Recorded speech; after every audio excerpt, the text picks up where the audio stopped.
Microsoft Flight Simulator 2024 is finally coming to the PS5. But if you buy the wrong gear, you could be grounded before you even take off.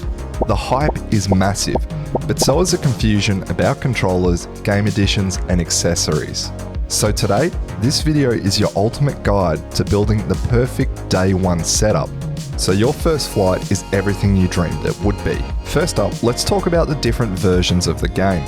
You've probably seen the buzz about the whole lineup of editions. You've got Standard, Deluxe, Premium Deluxe, and even a massive Aviator edition.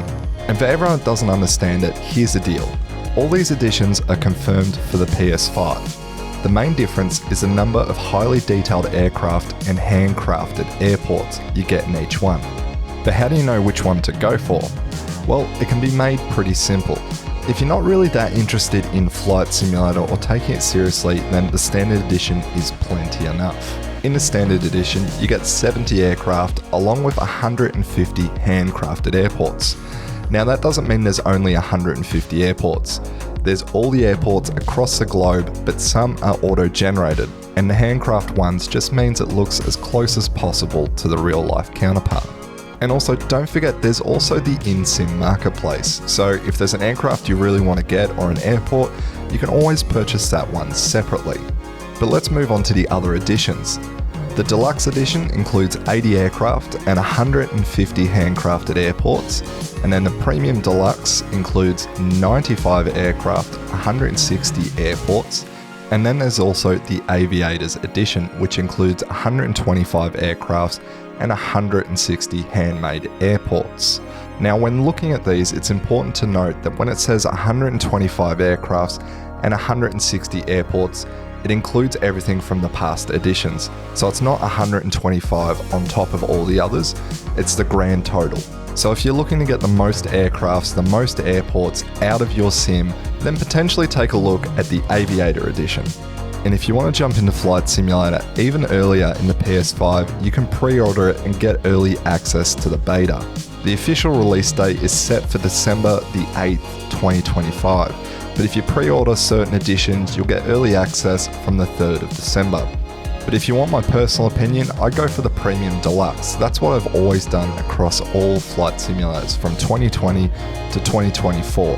This gives you normally the best bang for buck. It gives you the most aircrafts and airports for the amount of money you're spending. Unless there's specific aircrafts that you want in the Aviator Edition, then just go for the Premium Deluxe is my advice. Now for the fun part, your controls. This is where you can take your experience from just a game into a true simulator. Now this is still emerging and a lot's happening. Xbox had the lead ahead with a lot of controller support and a lot of time for that to come. No doubt the same will be happening for PlayStation as we speak, but as of the moment you've got a select number of controllers that you can use. So let's cover the official ones that will work out of the box right now. Starting at number 1, the out of box experience is the DualSense controller. Before you even think about buying extra hardware, you need to know that the standard PS5 DualSense controller is set to offer a unique, incredible experience. The developers at Asobo have officially confirmed that they're squeezing every bit of magic out of those controllers. This means you'll feel every bump on the runway through haptic feedback. The adaptive triggers will change resistance based off your speed controls. Air traffic control communications coming through the controller speaker to make it feel like a real cockpit, along with gyro controls, light bar support, and a customizable touchpad to further enhance the immersion during flight. Honestly, I don't think this is a compromise. Asobo designed this as a high fidelity way to fly. And for many players, this will be more than enough for a breathtaking experience right out of the box. But let's talk about option 2, the Thrustmaster HOTAS. If you want to feel less like you're playing a game and more like you're actually flying a plane, then you kind of need a HOTAS. That stands for a hands-on throttle and stick, and it's a classic setup for a reason. For the PS5 launch, there is one and only officially supported HOTAS that you need to know about, the Thrustmaster T-Flight HOTAS 4. Now, there seems to be a lot of confusion around this, so I just want to be clear real quick, because this is important. This is the only flight stick that has been confirmed by Asobo for full plug-and-play compatibility on day one. You need to connect it via USB and you're good to go. Now this HOTAS has been around for some time, and I've personally used it even years ago in Flight Simulator. It gives you a joystick with precise pitch and roll and a separate throttle for engine power. The stick even has a twisting motion for the rudder, but other than that, that's about all it does. And it's not horrible, and I'll be honest, it's also not amazing. But let's talk about option 3, which is the future. So what about those big professional looking yoke systems? You've probably seen setups from brands like Turtle Beach, Honeycomb, and even Thrustmaster, offering yokes, joysticks, throttles, rudder pedals, you name it. And they do offer an unmatched level of realism, especially for airliners and general aviation planes. However, and this is critical, as of right now, none of these advanced yoke systems have been officially confirmed or supported on the PS5 version for Flight Sim 2024. While developers have said more accessories will follow, they have only guaranteed that the T-Flight HOTAS 4 will work on release day. So what does this mean for you? It means you should wait. Do not go out and spend hundreds of dollars on a yoke and pedal expecting them to work on the PS5, because they most likely won't. No doubt the success of the game on the PS5 will certainly lead to a much wider hardware support. So this is looking at the future. You can guarantee that you'll see more accessories and hardware to come, but as of the moment, just know the only officially supported hardware is that HOTAS at the moment. Speaking of the future, if you want to stay up to date with all the latest Flight Simulator news and hardware, as soon as it's announced, make sure to hit that subscribe button. It's the best way to ensure you don't miss a thing. Now, let's take a look at some of the must-have accessories, because having all the hardware is good, but it's not just that makes a complete experience. So first of all, let's talk about audio. Now, there's a few different options you can go through. Obviously, you've probably got a headset or you've got speakers. And to get the most out of Flight Sim, I recommend really getting a nice headset or some really high-end speakers. Specifically, if you can, something that supports surround sound. The main reason for this is the sound design in Flight Simulator is stunning. From the engine roar to the subtle clicks of the cockpit switches, a quality headset or audio system makes the world feel alive.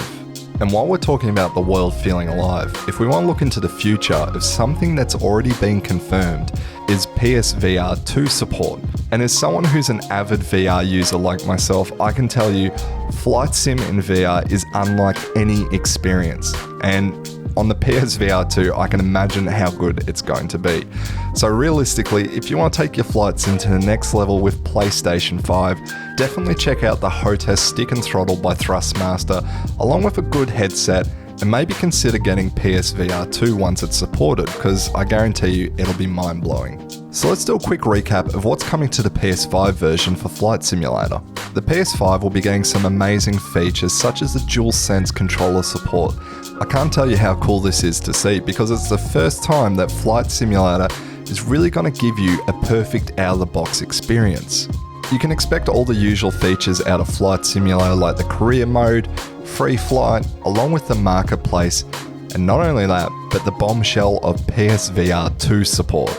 Now the developers confirmed this and saying it's coming as a free update planned sometime in 2026, which will bring the entire game into virtual reality. And I really can't say this enough, the chance to be fully inside a cockpit is truly a game-changing experience. And the fact that console users get to experience this is something really cool to look forward to. So let's bring it all in for a landing. What do you need for the perfect day one experience in Flight Sim 2024 on the PS5? First, decide which game edition is right for you. All pre-orders get the TA-38 Talon aircraft, and the pricey editions come with even more planes and more airports, as well as a few days early access. For controllers, you have two perfect options. For an immersive, no extra cost experience, the DualSense controller is ready to go straight out of the box along with its unique features. But if you crave that more hands-on feeling, your only option at the moment is the officially supported Thrustmaster HOTAS 4. It's the safest bet for a guaranteed traditional sim experience at launch. Now remember, hold off on the purchases on any other controller as they may not be supported yet. But the arrival of Flight Simulator on PlayStation is a truly historic moment. By making these informed choices now, you can ensure that your first flight is smooth, immersive, and everything you dreamed it would be. But now I want to hear from you. What's your launch day plan? Are you sticking with the DualSense or are you going to grab the hotas? Let me know down in the comments. I've put links to all the confirmed products in the description below so you can check them out as well. But until then, I'll catch you next time.